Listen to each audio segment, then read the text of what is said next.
orang kaya pun tak berani nak ambil risiko, apatah lagi dengan mereka yang tak berbayar duit. So what is your perspective on this? Okay, saya punya perspektif on this.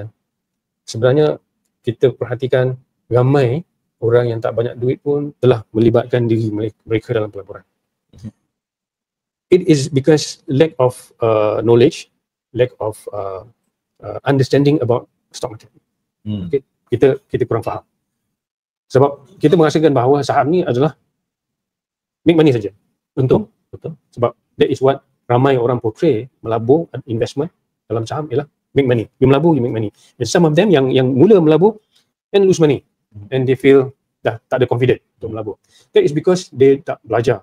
They don't learn. They don't make an effort untuk nak memahami pasaran saham, konsep stock market. Okay, stock market ni ada ups and down. Okay, and dia kena faham bahawa saham akan memberi dividen, dia kena faham, dan dia kena faham juga market risk, dia kena faham market risk and how to handle market risk.